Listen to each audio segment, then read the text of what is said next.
প্রেরিতদের বিশ্বাসসূত্র বিভিন্ন সময়, স্থান এবং ঐতিহ্য থেকে খ্রিস্টানদের একত্রিত করেছে। এটি আজ জীবনের জন্য চিরন্তন সত্য ঘোষণা করে। খ্রিস্টের জন্মের প্রায় ৩০০ বছর পরে লেখা প্রেরিতদের বিশ্বাসসূত্র মৌলিক খ্রিস্টান বিশ্বাসের সংক্ষিপ্তসার। এটি বিশ্বাসের বিবৃতি হিসাবে অনেক সম্প্রদায়ের দ্বারা উপাসনায় ব্যবহৃত হয়েছে। প্রারম্ভিক গির্জার মধ্যে অনেকে তাদের বিশ্বাসের জন্য মৃত্যুবরণ করলেন, অর্থাৎ হলো যে তারা নিজেদের চেয়ে বড় কিছু পেয়েছিলেন। কি ছিল সেই সত্য? কিভাবে প্রারম্ভিক গির্জার যাজক এবং ধর্মতাত্ত্বিক খ্রিস্টীয় জীবনের মূল বিষয়গুলির পথপ্রদর্শক হিসেবে প্রেরিতদের বিশ্বাসসূত্রকে ব্যবহার করেছিলেন? কর্নেলিস হ্যারিং সেই বিশ্বাসসূত্রের পরিচয় দিয়েছেন। তিনি আমাদের প্রেরিতদের বিশ্বাসসূত্রের সাথে জড়িত সত্যগুলি দেখান, যা আমরা অনুমান করতে এসেছি, এবং তা আমাদের মৃত্যু পর্যন্ত আনুগত্য অর্জন করা উচিত।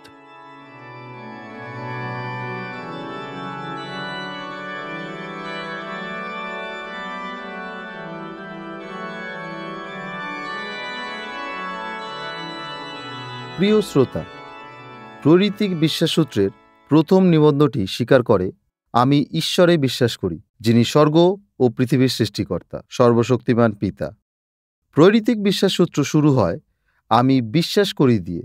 এটা শুরু হয় না আমি বুঝেছি তাই আমি বিশ্বাস করি। খ্রিস্ট বিশ্বাসী বলে আমি বিশ্বাস করি তাই আমি বুঝি। প্রথমে বিশ্বাস করা আসে এবং তাকে অনুসরণ করে বোঝা। দাউদ বলেছেন, আমার বিশ্বাস ছিল যখন এমন বললাম। গীতসংহিতা ১১৬ অধ্যায় ১০ পদে। এটা আমাদের আধুনিক সংস্কৃতির বিপরীত। আধুনিক মানুষ সেটাই বিশ্বাস করে যেটা সে প্রমাণ করতে পারে, এবং সেই জন্য সে খুবই কম বোঝে। তবুও যুক্তি যা বোঝে না, বিশ্বাস তা বোঝে, কারণ তা ঈশ্বরের বাক্যে বিশ্বাস করে। সেই জন্য দাউদ বলেছেন, তোমার আজ্ঞা সকল আমাকে শত্রুগণ অপেক্ষা জ্ঞানবান করে। আমার সমস্ত গুরু অপেক্ষা আমি জ্ঞানবান, কেননা আমি তোমার সাক্ষ্যকলাপ ধ্যান করি। গীতসংহিতা ১১৯। বিজ্ঞানীরা এখনও যা খুঁজে চলেছে, বিশ্বাস তা বোঝে। যেমন পৃথিবী কিভাবে অস্তিত্বে এলো। যদি আমরা ইব্রিয় ১১ অধ্যায় ৩ পদ দেখি, বিশ্বাসে আমরা বুঝতে পারি যে যুগকলাপ ঈশ্বরের বাক্য দ্বারা রচিত হইয়াছে। সুতরাং কোনো প্রত্যক্ষ বস্তু হইতে এই সকল দৃশ্য বস্তুর উৎপত্তি হয় নাই। প্রেরিতিক বিশ্বাসসূত্র যুক্তি দেখায় না এবং মতামত বা ধারণার বিষয়ে চিন্তিত নয়। এটি বলে ক্রেডো, আমি বিশ্বাস করি। খ্রিস্ট বিশ্বাসীরা বাইবেলের ভিত্তিতে যা বিশ্বাস করে তাই হলো কেন্দ্রবিন্দু। প্রেরিতিক বিশ্বাসসূত্র বলে আমি ঈশ্বরে বিশ্বাস করি। খ্রিস্ট বিশ্বাসীরা ঈশ্বরের অস্তিত্বে বিশ্বাস করে। একমাত্র ঈশ্বর স্বর্গ ও পৃথিবীর সৃষ্টিকর্তা। বিশ্বাসসূত্র বলে না ঈশ্বর আছে তা আমি প্রমাণ করতে পারি বা আমি ঈশ্বরকে বুঝতে পারি। পরিবর্তে আমি ঈশ্বরে বিশ্বাস করি বলে। খ্রিস্ট বিশ্বাসী কিভাবে ঈশ্বর এবং তার অস্তিত্ব সম্বন্ধে এত নিশ্চিত? সে ঈশ্বরকে প্রমাণ করতে পারবে বলে নয়, কিন্তু ঈশ্বর তার বাক্য ও সৃষ্টির মধ্যে দিয়ে নিজেকে প্রকাশ করেছেন বলেই। সেই জন্য স্বর্গ ও পৃথিবীর সৃষ্টিকর্তা কথাটি যোগ করা হয়েছে। পৌল এথেন্সে গ্রিক দার্শনিকদের কাছে ঈশ্বরের বিষয়ে প্রচার করেছিলেন। তিনি তাদেরকে অবাক করে দিয়ে তাঁর বার্তা শুরু করেছিলেন। তিনি বলেছিলেন, ঈশ্বর যিনি জগৎ ও তন্মধ্যস্থ সমস্ত বস্তু নির্মাণ করিয়াছেন, তিনি স্বর্গের ও পৃথিবীর প্রভু। সুতরাং হস্তনির্মিত মন্দিরে বাস করেন না, কোনো কিছুর অভাব প্রযুক্ত মনুষ্যদের হস্ত দ্বারা সেবিতও হন না। তিনি সকলকে জীবন ও শ্বাস ও সমস্তই দিতেছেন। প্রেরিত ১৭ অধ্যায় ২৪-২৫ পদ। পৌল সেই সমস্ত গ্রিক দার্শনিকদের সমগ্র ঈশ্বরতত্ত্বকে চ্যালেঞ্জ করেছিলেন। গ্রিক এবং রোমীয়রা বিভিন্ন দেবদেবীতে বিশ্বাস করত, কিন্তু পৌল তাদের কাছে দেবতার বিষয় নয়, বরং ঈশ্বরের বিষয়, একমাত্র সত্য ঈশ্বরের বিষয়ে বলেছিলেন। ঈশ্বর অনাদি স্রষ্টা। তিনি যা কিছু সৃষ্টি করেছেন সেই সমস্ত কিছুর উপরে কর্তৃত্ব করেন এবং কোনো মানুষের দ্বারা তাকে বেঁচে থাকতে হয় না। গ্রিকেরা বিশ্বাস করত যে দেবতারা অভাবী এবং কিছু কিছু ক্ষেত্রে তারা মানুষের বলিদানের উপর নির্ভরশীল, কিন্তু পৌল এমন কোনো ঈশ্বরের বিষয়ে বলেননি যিনি মানুষের উপর নির্ভরশীল। পরিবর্তে তিনি এমন ঈশ্বরের কথা বলেছেন যিনি সবাইকে জীবন শ্বাস এবং সমস্ত কিছু দেন। তিনি জীবনের দাতা ও ধারক ঈশ্বরের কথা বলেছেন, যিনি সৃষ্টির বাইরে বিরাজমান, ঈশ্বর যিনি স্ব-অস্তিত্বশীল, স্বর্গ ও পৃথিবীর মহান সৃষ্টিকর্তা। শিক্ষিত গ্রিক দার্শনিকদের কাছে পৌল খ্রিস্টের কথা বলে তার প্রচারের বার্তা শুরু করেননি, কিন্তু সৃষ্টিকর্তা ঈশ্বরের কথা বলেছেন। পৌলের সূচনাবিন্দু ছিল ঈশ্বর, সত্য ঈশ্বর, স্বর্গ ও পৃথিবীর সৃষ্টিকর্তা ঈশ্বর। প্রেরিত পৌল তার শ্রোতাদের কাছে ঈশ্বর সম্বন্ধে সঠিক জ্ঞানকে সর্বোচ্চ গুরুত্ব দিয়েছিলেন। তারা যা ভাবত তা থেকে ঈশ্বর সম্পূর্ণ আলাদা। তার শ্রোতারা ঈশ্বর সম্পর্কে যা বিশ্বাস করত তা জীবন ও নিজেদের সম্পর্কে তাদের চিন্তাধারা এবং তাদের প্রকৃত প্রয়োজনকে প্রভাবিত করবে। ঈশ্বর সম্বন্ধে আমাদের সঠিক জ্ঞানের প্রয়োজন। মহান সংস্কারক ক্যালভিনের একটি পরিচিত মন্তব্য হল, ঈশ্বরের দিকে না তাকিয়ে মানুষ যতক্ষণ না ঈশ্বরকে দেখে এবং নিজেকে দেখে ততক্ষণ পর্যন্ত মানুষ তার নিজের সম্পর্কে সঠিক জ্ঞান লাভ করতে পারে না। কেবল তখনই আমরা বুঝতে পারি যে ঈশ্বরের দৃষ্টিতে আমরা হারিয়ে যাওয়া পাপী এবং তার করুণা পাওয়ার জন্য আমরা কিভাবে দাঁড়িয়ে আছি। সেই জন্য পৌলের সূচনাবিন্দু ছিলেন ঈশ্বর। আর সেই জন্যই প্রেরিতিক বিশ্বাসসূত্রও ঈশ্বরকে দিয়ে শুরু হয়। আমি ঈশ্বরে বিশ্বাস করি। ঈশ্বর হলেন বিশ্বাসের সূচনাবিন্দু। খ্রিস্ট বিশ্বাসীরা ঈশ্বরে বিশ্বাস করে, বিশেষত পিতা ঈশ্বর, পুত্র ঈশ্বর এবং পবিত্র আত্মা ঈশ্বরে, এক নির্দিষ্ট পরিচয়সম্পন্ন ঈশ্বর। প্রেরিতেরা তাদের পত্রগুলি বিশ্বাসীদের প্রতি একটি আশীর্বচন দিয়ে শেষ করেছেন। উদাহরণস্বরূপ 2 করিন্থীয় 13:14 প্রভু যীশু খ্রিস্টের অনুগ্রহ ও ঈশ্বরের প্রেম এবং পবিত্র আত্মার সহভাগিতা তোমাদের সকলের সহবর্তী হোক। এটা তৃতীয় ঈশ্বরের আশীর্বাদ। খ্রিস্ট বিশ্বাসীরা মানুষের আখ্যা দেওয়া কোনো দেবদেবীকে বিশ্বাস করে না। খ্রিস্ট বিশ্বাসীরা তৃতীয় ঈশ্বরে বিশ্বাস করে। সেই জন্য প্রেরিতিক বিশ্বাসসূত্র পিতা ঈশ্বর, পুত্র ঈশ্বর এবং পবিত্র আত্মা ঈশ্বরের কথা বলে। ফলস্বরূপ প্রেরিতিক বিশ্বাসসূত্রকে আমরা তৃত্ববাদী বিশ্বাসসূত্রও বলে থাকি। বাপ্তিস্ম গ্রহণকারীদেরকে বাপ্তিস্ম গ্রহণের আগে তা স্বীকার করতে হতো। পিতা ঈশ্বর, পুত্র ঈশ্বর এবং পবিত্র আত্মা ঈশ্বর সম্পর্কে তারা যা বিশ্বাস করত তা তাদেরকে স্বীকার করতে হতো। অতএব প্রেরিতিক বিশ্বাসসূত্রের কাঠামো তৃতীয় ঈশ্বর গঠন করেন, স্বীকার করে যে ঈশ্বর হলেন পিতা, পুত্র এবং পবিত্র আত্মা। এ হল বাইবেলের ঈশ্বরের নিজস্ব প্রকাশের প্রতি বিশ্বাসের প্রতিক্রিয়া। ঈশ্বর তার বাক্যের মধ্য দিয়ে নিজেকে 3 ব্যক্তিতে প্রকাশ করেছেন, পিতা, পুত্র এবং পবিত্র আত্মা। বাপ্তিস্মের আজ্ঞা দেওয়ার সময় যিশু এটিকে পরিষ্কার করেছেন পিতা ও পুত্রের ও পবিত্র আত্মার নামে। মথি 28:19 এটি আমাদের কাছে বিভিন্ন প্রশ্ন তুলে ধরে। কিভাবে আমরা এক ঈশ্বরের অস্তিত্বের কথা এবং পাশাপাশি ঈশ্বরের 3 ব্যক্তির কথা বলতে পারি?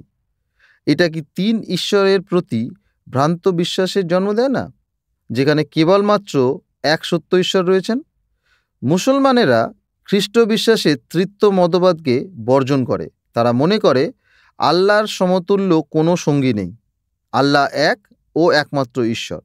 কিন্তু খ্রিস্ট বিশ্বাসীরা তৃত্ব ঈশ্বর, পিতা, পুত্র ও পবিত্র আত্মায় বিশ্বাস করে। তারা 3 ঈশ্বরে বিশ্বাস করে না, কিন্তু এক ঈশ্বরে বিশ্বাস করে। 3 জনের অস্তিত্ব নয়, কিন্তু 3 ব্যক্তিতে। খ্রিস্ট বিশ্বাসী 3 ঈশ্বরে বিশ্বাস করে বলাটা অনেক বড় ভুল। সে 3 ব্যক্তিতে বিদ্যমান এক ও একমাত্র ঈশ্বরে বিশ্বাস করে। আমরা এটা বুঝি বলে বিশ্বাস করি না, বরং ঈশ্বর তার বাক্যের মধ্যে দিয়ে নিজেকে এভাবে প্রকাশ করেছেন বলেই আমরা বিশ্বাস করি। এখানে আদি পুস্তক 1:26 কথা মনে পড়ে। পরে ঈশ্বর কহিলেন, আমরা আমাদের প্রতিমূর্তিতে আমাদের সাদৃশ্যে মনুষ্য নির্মাণ করি। ঈশ্বরের জন্য এখানে হিব্রু এলোহিম শব্দটি ব্যবহার করা হয়েছে, যেটি একটি বহুবচন শব্দ। এখানে ঈশ্বর নিজেকে বহুবচনে প্রকাশ করেছেন। এছাড়া বাইবেলে প্রায়ই ঈশ্বরের স্বতন্ত্র ব্যক্তির কথা বলে থাকে। গীতসংহিতা 110-এ একজন প্রভু আর একজন প্রভুর সাথে কথা বলছেন, যেখানে বলা হয়েছে, সদাপ্রভু আমার প্রভুকে বলেন, তুমি আমার দক্ষিণে বসো, যাবৎ আমি তোমার শত্রুগণকে তোমার পাদপীঠ না করি। যিশুর বাপ্তিস্মের সময় 3 ব্যক্তিতে থাকার বিষয়টা স্পষ্ট হয়ে ওঠে। পুত্র বাপ্তিস্ম নিচ্ছিলেন, পিতা স্বর্গ থেকে কথা বলছিলেন এবং পবিত্র আত্মা কপতের আকারে যিশুর উপরে নেমে এসেছিলেন। বাইবেল স্পষ্টভাবে ঈশ্বর সম্বন্ধে 2টি সত্য পরিষ্কার করে বলে। প্রথম সত্য হল, কেবল একমাত্র ঈশ্বর রয়েছেন।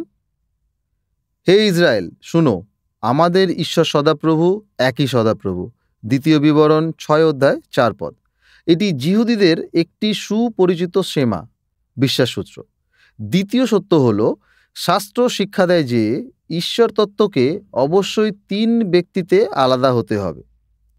প্রথম যোহন 5:8 বলে, বস্তুত 3 সাক্ষ্য দিতেছেন, আত্মা ও জল ও রক্ত, এবং সেই 3 সাক্ষ্য একই। শাস্ত্রীয় প্রমাণের ভিত্তিতে প্রতীক বিশ্বাসসূত্র ত্রিত্ব ঈশ্বরের ধারণা ধরে আছে। ঈশ্বর তাঁর ত্রিত্ব অস্তিত্বের বিদ্যমানতার কথা স্বীকার করেছেন। তিনি একমাত্র ঈশ্বর যিনি 3 ব্যক্তিতে বিদ্যমান। ঈশ্বরত্বের প্রতিটি ব্যক্তি, পিতা, পুত্র এবং পবিত্র আত্মা, সম্পূর্ণরূপে ঈশ্বর, একে অন্যের সঙ্গে অনন্তকালীন সহভাগিতায় রয়েছেন। ঈশ্বর কোনো সর্বোচ্চ সত্তার থেকেও বেশি।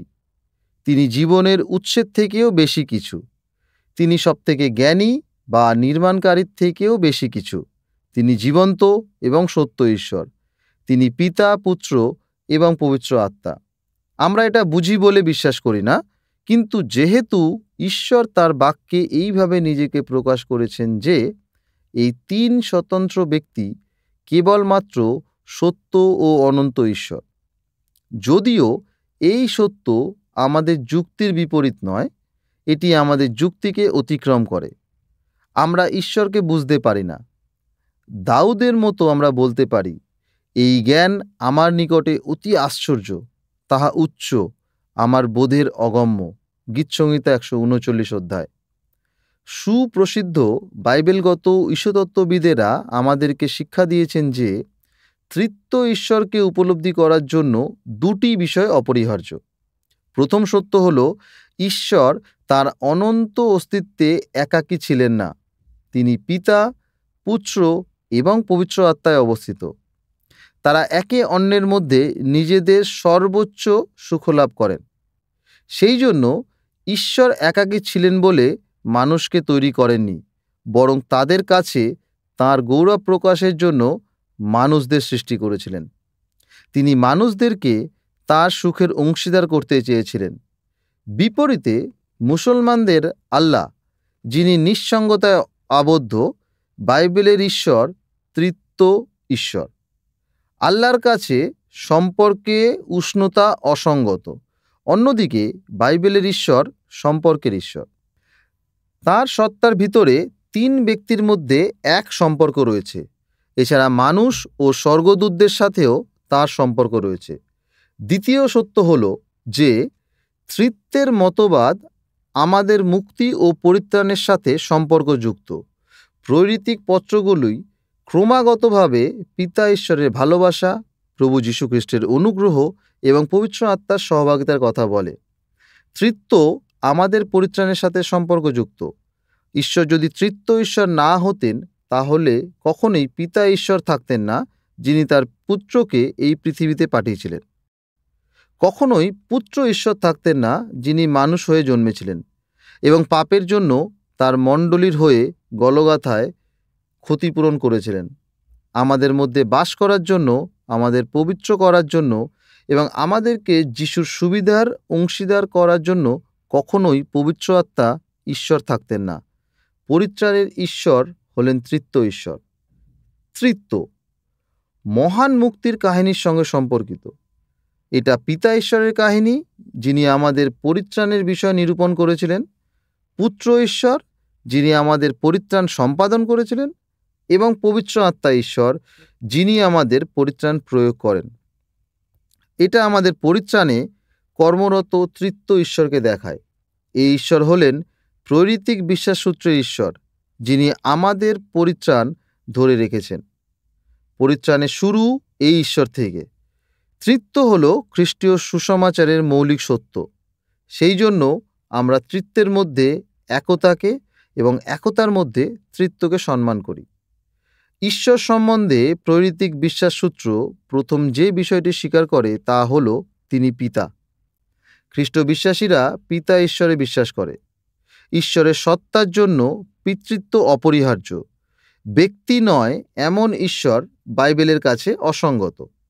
বাইবেল এমন কোনো আল্লাহকে জানে না যিনি বিচ্ছিন্নভাবে বাস করেন। বাইবেল এমন ঈশ্বরের কথা বলে যিনি পিতা এবং তারপরে প্রথমে তাঁর পুত্র যীশু খ্রিস্টের পিতা। পিতর বলেছেন, ধন্য আমাদের প্রভু যীশু খ্রিস্টের ঈশ্বর ও পিতা। প্রথম পিতর 1:3 ঈশ্বরত্বে পিতা ও পুত্রের মধ্যে সম্পর্ক আছে।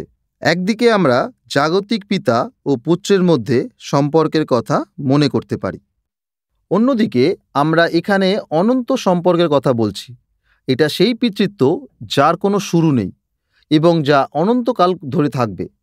মানবিক পিতা ও সন্তানদের মধ্যে সম্পর্ক পিতা ঈশ্বর ও পুত্র ঈশ্বরের সম্পর্কের ছায়া মাত্র। একই সময়ে এটি মানবিক সম্পর্ককে অতিক্রম করে যায়। এটিকে আমরা সময়ের বিচারেও ভাবতে পারি না যে এক সময় কেবল পিতা ছিলেন, পুত্র ছিলেন না। পিতা ঈশ্বর কখনোই তার পুত্র ছাড়া ছিলেন না, আর পুত্রও কখনো পিতা ছাড়া ছিলেন না।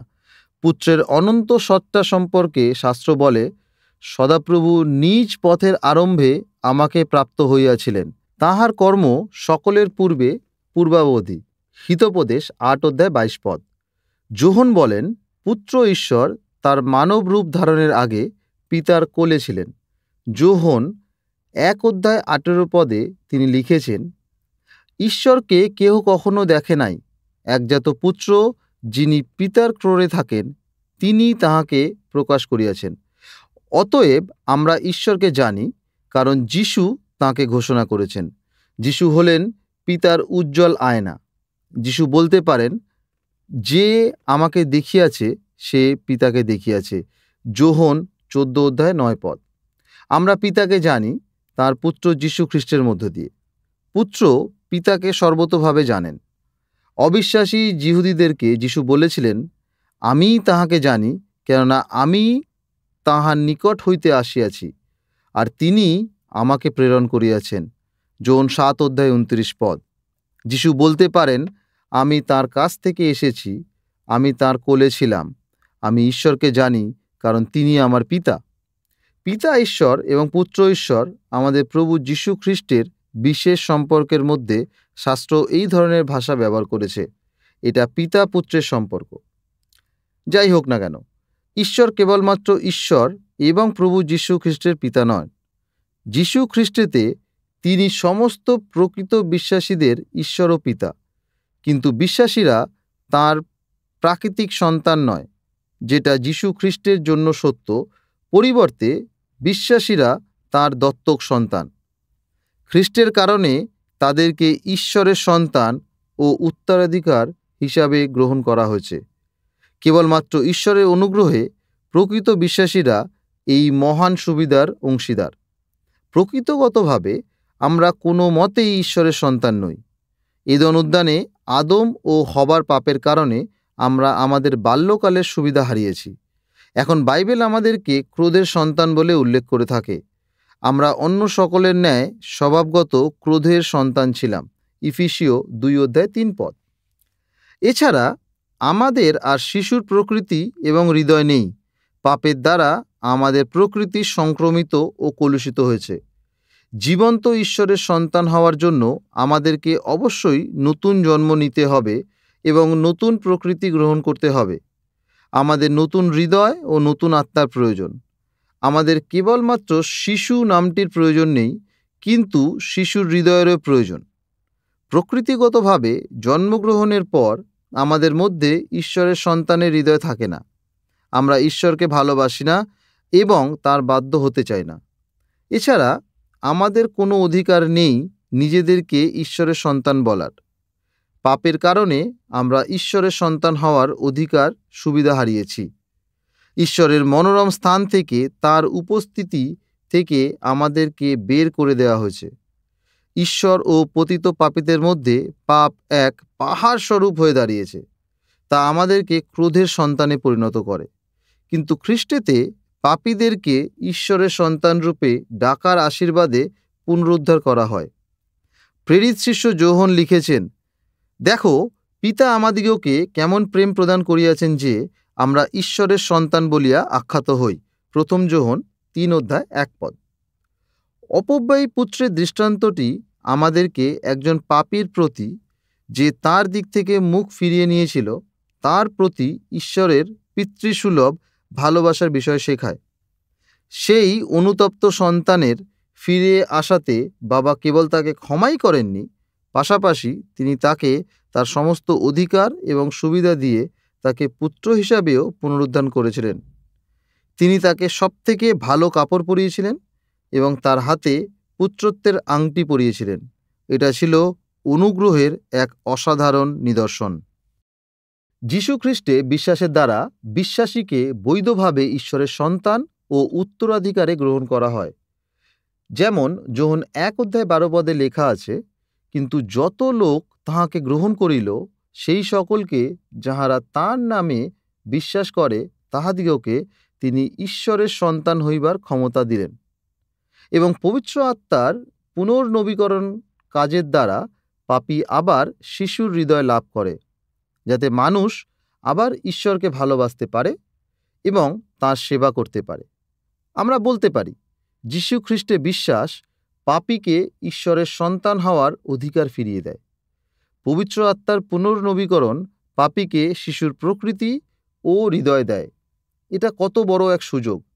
খ্রিস্টের কারণে দত্তক নেওয়ার মাধ্যমে পাপীরা ঈশ্বরের সন্তানে পরিণত হয়। আব্রাহামের বংশধর হিসাবে বা খ্রিস্টীয় মণ্ডলীর সদস্যপদ আমাদেরকে ঈশ্বরের সন্তানে পরিণত করে না, কিন্তু কেবলমাত্র পবিত্র আত্মার পুনর্নবীকরণের কাজ এবং ক্রুশে হত ও পুনরুত্থিত প্রভু যিশুতে বিশ্বাস। প্রেরিত শিষ্য এই ধরনের মানুষদের বলেছেন, কেন তোমরা সকলে খ্রিস্ট যিশুতে বিশ্বাস দ্বারা ঈশ্বরের পুত্র হইয়াছ। গালাতীয় তার 3:26। অতএব ঈশ্বরের পিতৃত্ব কেবলমাত্র তার পুত্র যীশু খ্রিস্টের জন্য নয়, কিন্তু তিনি সমস্ত প্রকৃত বিশ্বাসীদের পিতা। তিনি তাদেরকে পিতৃসুলভ দয়ার যত্ন করেন। পিতা সন্তানদের প্রতি যেমন করুণা করেন, যারা সদাপ্রভুকে ভয় করে, তাদের প্রতি তিনি তেমনই করুণা করেন। গীতসংহিতা 103:13। তিনি সমস্ত কিছু ভালোর জন্য করবেন। ঈশ্বরের সন্তানেরা আসফের সাথে বলতে পারে, তুমি নিজ মন্ত্রণায় আমাকে গমন করাইবে, শেষে সব প্রতাপে আমাকে গ্রহণ করিবে। গীতসংহিতা 73:24। স্বর্গ ও পৃথিবীর মহান ঈশ্বর আমাদেরকে তাঁর সন্তান ও উত্তরাধিকার হিসাবে সম্বোধন করেন, এটা জানা ও বাবা বলে তাকে ডাকার বিষয় জীবন ও মৃত্যুতে কতটা সান্ত্বনার বিষয়। রোমিও তার 8:15। প্রেরিতিক বিশ্বাসসূত্র সর্বশক্তিমান পিতা ঈশ্বর স্বর্গ ও পৃথিবীর সৃষ্টিকর্তার বিষয়ে বলে। ঈশ্বর সর্বশক্তিমান। তিনি আব্রাহামকে বলেছিলেন, আমি সর্বশক্তিমান ঈশ্বর। আদিপুস্তক 17:1। ঈশ্বর কেবলমাত্র পরাক্রমী নন, তিনি সর্বশক্তিমান। এই ঈশ্বর যিনি সর্বশক্তিমান, তাকে স্বর্গ ও পৃথিবীর সৃষ্টিকর্তা নামেও ডাকা হয়। প্রেরিতিক বিশ্বাসসূত্র স্বর্গ ও পৃথিবীর সৃষ্টির সাথে ঈশ্বরের সর্বশক্তিমত্তার বিষয়কে সংযোগ করে। স্বর্গ ও পৃথিবীর সৃষ্টি বর্ণনা করে যে ঈশ্বর সর্বশক্তিমান। ঈশ্বর সমস্ত কিছু না থেকে সৃষ্টি করেছিলেন। এ কেমন শক্তির প্রদর্শন! ঈশ্বর যে স্বাচ্ছন্দ্যে সৃষ্টি করেছেন সে বিষয়ে চিন্তা করে দেখুন। তিনি কোনো যন্ত্র বা সরঞ্জাম ব্যবহার করেননি। তাকে শুধু কথা বলতে হয়েছিল এবং তা হয়েছিল। তিনি কথা কহিলেন আর উৎপত্তি হইলেন। তিনি আজ্ঞা করিলেন আর স্থিতি হইল। গীতসংহিতা 33:9। বাইবেল ঈশ্বর সম্বন্ধে বলে, তিনি আকাশমণ্ডলকে বিস্তার করেন। তিনি তার হাতের তালু দিয়ে পৃথিবীর সমস্ত জল মাপেন। তিনি বিঘত দিয়ে আকাশের সীমানা মাপেন এবং তিনি দাঁড়িপাল্লায় পাহাড় ওজন করেন। গীতসংহিতা 104 অধ্যায় 2 পদ এবং যিশাইয় 40 অধ্যায় 12 পদ। এই সমস্ত কিছু আমাদের অসীম ক্ষমতা সম্পন্ন ঈশ্বরের শক্তির নিশ্চিত ও স্পষ্ট প্রমাণ। সৃষ্টি হল ঈশ্বরের সর্বশক্তিমত্তার এক বিস্ময়কর প্রদর্শন। বাইবেল ঈশ্বরকে স্বর্গ ও পৃথিবীর সৃষ্টিকর্তা হিসেবে চিহ্নিত করে। বাইবেলের প্রারম্ভিক শব্দগুলি হল, আদিতে ঈশ্বর আকাশমণ্ডল ও পৃথিবীর সৃষ্টি করিলেন। আদি পুস্তক 1 অধ্যায় 1 পদ। ঈশ্বর সমস্ত কিছুর উৎস। কোথা থেকে সমস্ত কিছু এলো? এই প্রশ্নের কেবলমাত্র একটি উত্তর আছে, আর তা হল ঈশ্বর। বাইবেল বলে, আদিতে ঈশ্বর। স্বর্গ এবং পৃথিবীর একটা শুরু রয়েছে, কিন্তু কেবলমাত্র একজন কোনো শুরু না ছাড়াই আছেন, আর তিনি হলেন ঈশ্বর। ঈশ্বর সম্পর্কে মসি বলেছেন, পর্বতগণের জন্ম হইবার পূর্বে, তুমি পৃথিবী ও জগৎকে জন্ম দিবার পূর্বে, এমনকি অনাদিকাল হইতে অনন্তকাল তুমি ঈশ্বর। গীতসংহিতা 90 অধ্যায় 2 পদ। এই অনন্ত সর্বশক্তিমান ঈশ্বর হলে স্বর্গ, পৃথিবী, মানুষ, স্বর্গদূত এবং যা কিছু জীবিত ও অস্তিত্বশীল সেই সমস্ত কিছুর সৃষ্টিকর্তা। কেননা তাঁহাতেই সকল সৃষ্ট হইয়াছে। স্বর্গে ও পৃথিবীতে দৃশ্য কি অদৃশ্য যে কিছু আছে, সিংহাসন হোক কি প্রভুত্ব হোক, কি আধিপত্য হোক কি কর্তৃত্ব হোক, সকলই তাঁহার দ্বারা ও তাহার নিমিত্ত সৃষ্ট হইয়াছে। কলসীয় 1 অধ্যায় 16 পদ। সমস্ত যুগে মানুষ সৃষ্টিকর্তাকে বাদ দিয়ে সৃষ্টির অস্তিত্বের বিষয়ে ব্যাখ্যা করতে চেয়েছে। তবে সৃষ্টিকর্তাকে বাদ দিয়ে মানুষ ও প্রাণীর অস্তিত্ব, গাছপালা ও উদ্ভিদ জগতের অস্তিত্ব এবং আশ্চর্য ও অপরিসীম মহাবিশ্বের অস্তিত্বকে ব্যাখ্যা করা যায় না। তাই আমরা স্বর্গ ও পৃথিবীর সৃষ্টিকর্তা সর্বশক্তিমান ঈশ্বরে বিশ্বাস করার কথা স্বীকার করি। সৃষ্টি একজন সৃষ্টিকর্তার দাবি করে। মানুষ যখন ঈশ্বরকে সৃষ্টিকর্তা রূপে স্বীকার করতে অস্বীকার করে, তারা স্বর্গ ও পৃথিবীর অস্তিত্ব, জীবিত প্রাণীদের এবং গাছপালা ও পশুদের অস্তিত্বের ব্যাখ্যার জন্য অন্য কারণ দেওয়ার চেষ্টা করবে। স্বর্গ ও পৃথিবীর অস্তিত্বের ব্যাখ্যার জন্য পদার্থবিদ ও বিজ্ঞানীরা ঈশ্বরের ভূমিকাকে বাদ দিয়ে অনেক তত্ত্ব তৈরি করেছে। এই সমস্ত তত্ত্বের মধ্যে চার্লস ডারউইনের বিবর্তনবাদ সুপরিচিত। এই তত্ত্বের ভিত্তি হল সমস্ত জীবের উৎপত্তি একটি সাধারণ জীবন থেকে, প্রাকৃতিক নির্বাচনের মাধ্যমে। এই জীবনের বিভিন্ন রূপ নিয়ে এসেছে। এই তত্ত্ব অনুসারে এই প্রক্রিয়ার জন্য অনেক সময়ের প্রয়োজন, কোটি কোটি বছর। এই তত্ত্ব অনুসারে মানুষ হলো বাঁদরের বংশধর। আর একটি তত্ত্ব বিগ ব্যাং, সত্যিকারের বিস্ফোরণের তত্ত্বের কথা বলে। মহাবিশ্বের মূল ভরের এক নাটকীয় বিস্ফোরণ, যা থেকে মহাবিশ্বের জন্ম হয় এবং সমস্ত ধরনের প্রাণের উৎস এই বিগ ব্যাং। এই তত্ত্বগুলি সৃষ্টিকর্তা হিসাবে ঈশ্বরের অস্তিত্বকে অস্বীকার করে। এই ধরনের ধারণা নাস্তিকতার সাথে মিলে যায়। নাস্তিক শব্দের অর্থ ঈশ্বরবিহীন। একজন নাস্তিক সেই যে কোনো কিছুতেই বিশ্বাস করে না, সত্য ঈশ্বরের উপরেও নয় বা কোনো দেবদেবীর উপরেও নয়। তাদের কাছে বাস্তব জীবনটাই। বিবর্তনবাদ তত্ত্ব এবং বিগ ব্যাং তত্ত্ব সমস্ত কিছুর সৃষ্টিকর্তা হিসাবে ঈশ্বরের অস্তিত্বকে অস্বীকার করে। এই ধরনের তত্ত্ব অনেককে প্রভাবিত করেছে, বিশেষত যুব সম্প্রদায়কে, এবং তাদেরকে ঈশ্বর ও বাইবেল থেকে বিচ্ছিন্ন করেছে। যাই হোক না কেন, এই তত্ত্বগুলি যতটা চিত্তাকর্ষক মনে হয় ততটা কিন্তু নয়। এগুলি অসংখ্য অনুমান ও পূর্ব ধারণার উপরে ভিত্তি করে তৈরি। সেই জন্য বিবর্তনবাদ ও বিগ ব্যাং তত্ত্বের প্রবক্তাদেরকে অনেক সমস্যার সম্মুখীন হতে হয়েছে। তাদের তত্ত্বগুলি অনেক প্রশ্নের জন্ম দেয়। প্রথমত, সৃষ্টি একজন সৃষ্টিকর্তাকে চায়, কারণ জগৎ নিজে থেকে সৃষ্টি হয়নি। কিভাবে কোনো কিছুর উৎপত্তি শূন্য থেকে হতে পারে? যদি আদিম জলের দ্বারা সমস্ত কিছুর উৎপত্তি হয়ে থাকে, তাহলে সেই আদিম জলের উৎপত্তি কোথায়? এবং ভূমণ্ডল যদি মহাবিস্ফোরণের মাধ্যমে হয়ে থাকে, তাহলে সেই বিস্ফোরিত মূল ভরের উৎপত্তি কোথায়? বিগ ব্যাং তত্ত্ব এবং বিবর্তনবাদ তত্ত্ব উভয়ই অযৌক্তিক। কিভাবে কোনো কিছু শূন্য থেকে আসতে পারে? আমাদের চারপাশে আমরা যা দেখি সেগুলো কিভাবে শূন্য থেকে আসতে পারে? এই প্রশ্নগুলো বাস্তব এবং যুক্তিসম্পন্ন প্রশ্ন। পদার্থকে অবশ্যই অস্তিত্বে আসতে হবে। শূন্য থেকে কিছু তৈরি করার জন্য এটি একটি সৃষ্টিকর্তার দাবি করে।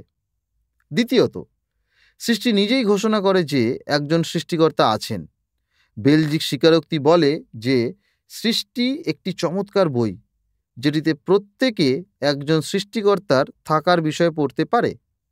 স্বীকারোক্তি বলে বিশ্বমণ্ডল আমাদের চোখের সামনে একটি চমৎকার বইয়ের মতো, যেখানে সমস্ত প্রাণী বড় ও ছোট এবং অনেক চরিত্র আমাদেরকে ঈশ্বরের অদৃশ্য বিষয়গুলির দিকে তার অনন্ত ক্ষমতা এবং ঈশ্বরত্বের বিষয়ে ভাবতে পরিচালিত করে। অনুচ্ছেদ 2। এই বিশাল বিশ্বমণ্ডলে আমাদের গ্রহগুলির অস্তিত্ব একজন সর্বশক্তিমান, জ্ঞানী এবং বুদ্ধিমান সৃষ্টিকর্তার অস্তিত্বকে প্রমাণ করে। সমস্ত কিছুই বুদ্ধিমত্তার কথা বলে। আমাদের পৃথিবীর কথাই ধরা যাক। পৃথিবীতে জীবন এক নির্দিষ্ট বায়ুমণ্ডল ও তাপমাত্রার দাবি করে। খুব ঠান্ডা নয়, আবার খুব গরমও নয়। পৃথিবী যদি সূর্যের কাছে থাকতো তাহলে সমস্ত কিছু পুড়ে যেত। আবার পৃথিবী যদি সূর্য থেকে দূরে থাকতো তাহলে সমস্ত কিছু জমে যেত। সূর্যের চারিদিকে পৃথিবীর পরিক্রমণ যদি আস্তে বা জোরে হতো তাহলে দিন রাতের চক্র থাকতো না। এছাড়া আমরা যখন মধ্যাকর্ষণ, আলো, উর্বরতা এবং অন্যান্য বিষয়ের কথা ভাবি, তখন আমরা বলতে বাধ্য, হে সদাপ্রভু, তোমার নির্মিত বস্তু কেমন বহুবিধ, তুমি প্রজ্ঞা দ্বারা সে সমস্ত নির্মাণ করিয়াছ। পৃথিবী তোমার সম্পত্তিতে পরিপূর্ণ। গীতসংহিতা 104 অধ্যায় 24 পদ। এই সমস্ত কিছু কি ঘটনাক্রমে আদিম জল বা মহাবিশ্বে কোনো বিস্ফোরণের ফলে হয়েছে? এই ধরনের ধারণা অযৌক্তিক। এই ধরনের তত্ত্বে বিশ্বাস করা জ্ঞানের প্রকাশ নয়। একজন সৃষ্টিকর্তায় বিশ্বাস করা যুক্তিযুক্ত। সেই জন্য বাইবেলে বিশ্বাস করার চেয়ে বিজ্ঞানী ও পদার্থবিদদের তত্ত্বে বিশ্বাস করার জন্য বড় বিশ্বাসের প্রয়োজন। বাইবেল বলে, আদিতে ঈশ্বর আকাশমণ্ডল ও পৃথিবীর সৃষ্টি করিলেন। আদি পুস্তক 1 অধ্যায় 1 পদ। পৃথিবীকে মানবজাতির সুখী ঘর হিসাবে তৈরি করা হয়েছিল। এ বিষয়ে বাইবেলের আদি পুস্তক যা শিক্ষা দেয় তা সমগ্র সৃষ্টি সমর্থন করে। আমরা যখন ফুল এবং প্রাণীদের দেখি, বিশেষ করে যখন নিজেদেরকে দেখি, তখন সমস্ত কিছু কি কলসীয় 1 অধ্যায়ে পৌলের মতো বলে ওঠে না? কেননা তাহাতেই সকল সৃষ্ট হইয়াছে, স্বর্গে ও পৃথিবীতে, দৃশ্য কি অদৃশ্য যে কিছু আছে, সিংহাসন হোক কি প্রভুত্ব হোক, কি আধিপত্য হোক কি কর্তৃত্ব হোক, সকলই তাহার দ্বারা ও তাহার নিমিত্ত সৃষ্ট হইয়াছে। আর তিনি সকলের অগ্রে আছেন ও তাহাতেই সকলের স্থিতি হইতেছে। একটি ঘড়ির যেমন এক নির্মাতার প্রয়োজন রয়েছে, তেমনি সৃষ্টির একজন সৃষ্টিকর্তাকে প্রয়োজন। সৃষ্টি কখনোই কোনো ঘটনার ফল নয় এবং একটি স্বতঃস্ফূর্তভাবে অস্তিত্বে আসতে পারে না। সমস্ত কিছু আমাদের সৃষ্টিকর্তা ঈশ্বরকে নির্দেশ করে। কেন আমরা কোনো কিছুর মধ্যে সুন্দরতা বা ভালো অথবা খারাপ বা মন্দ খুঁজে পেতে সক্ষম হই? নৈতিকতার উৎস কি? ভালো আর মন্দকে কে নির্ধারণ করে? আমরা দেখি যে সূর্য ওঠে আর অস্ত যায়। আমরা ঋতু পরিবর্তন দেখি, শীতের পরে গরমের ফিরে আসা দেখি। আমরা ফুলের মধ্যে সৌন্দর্য আর উত্তাল সমুদ্রের মাঝে মহিমা দেখি। আমরা বীজের অঙ্কুরোদ্গম আর গাছের ফলধারণ দেখি। আমরা সন্তানদের জন্ম এবং ভালোবাসা ও যত্নের প্রকাশ দেখি। আমরা জন্মাতে ও মরতে দেখি। এই সমস্ত প্রমাণ বলে, আমি তোমাদের সৃষ্টিকর্তা এখানে আছি। তোমরা চোখ দিয়ে দেখো, হাত দিয়ে স্পর্শ করো এবং তোমার সৃষ্টিকর্তার রব শোনো। প্রভু বলেন, আমি পৃথিবী নির্মাণ করিয়াছি ও পৃথিবীর উপরে মনুষ্যদের সৃষ্টি করিয়াছি। যিশাইয় 45 অধ্যায় 12 পদ। ঈশ্বর, যিনি সমস্ত কিছু সৃষ্টি করেছেন, তার অস্তিত্ব সম্পর্কে পৃথিবী অজ্ঞ নয়। যে তার চোখ বন্ধ করে রাখে, সে ইচ্ছা করে তা করবে। যে তার কান বন্ধ করে রাখে সেও ইচ্ছা করে তা করবে। যাই হোক না কেন, ঈশ্বর তার সৃষ্টির মধ্যে দিয়ে নিজেকে আমাদের সৃষ্টিকর্তা, রক্ষাকর্তা এবং শাসনকারী হিসাবে প্রকাশ করেছেন, যিনি সেবা, সম্মান, আনুগত্য ও ভালোবাসা পাওয়ার যোগ্য। রোমীয় 1:20 বলে, ফলত তাঁহার অদৃশ্য গুণ অর্থাৎ তাঁহার অনন্ত পরাক্রম ও ঈশ্বরত্ব জগতের সৃষ্টিকাল অবধি তাঁহার বিবিধ কার্যে বোধগম্য হইয়া দৃষ্ট হইতেছে। এই জন্য তাহাদের উত্তর দিবার পথ নাই। প্রকৃতির রাজ্যে মানুষ ঈশ্বরের প্রকাশ থেকে পালাতে পারে না, সে নিজের থেকেও পালাতে পারে না এবং ঈশ্বর সম্পর্কে তার সহজাত জ্ঞানকে উপেক্ষা করতে পারে না। তার ঊর্ধ্বে ও বাইরে একজন আছেন, একজন ঈশ্বর আছেন। প্রকৃতির বই ঈশ্বরের সৃষ্টি তাকে বলে। যাই হোক না কেন, খ্রিস্ট বিশ্বাসী কেবলমাত্র প্রকৃতির বই পড়ে না, সে বাইবেলও পড়ে, যেটি ঈশ্বরের স্পষ্ট প্রকাশ। আর তাই শাস্ত্রের চশমায় সৃষ্টিকে দেখে খ্রিস্ট বিশ্বাসী বলে, আমি ঈশ্বরে বিশ্বাস করি, যিনি স্বর্গ ও পৃথিবীর সৃষ্টিকর্তা, সর্বশক্তিমান পিতা। এই বক্তৃতা শোনার জন্য ধন্যবাদ। আশা করি এটি আশীর্বাদের ছিল। আমাদের পরবর্তী বক্তৃতায় যোগ দিন, যেখানে আমরা দ্বিতীয়তম বিশ্বাস সূত্রে আলোচনা করব, যেখানে আমরা স্বীকার করি, আমি বিশ্বাস করি যীশু খ্রিস্ট তার একমাত্র পুত্র, আমাদের প্রভু,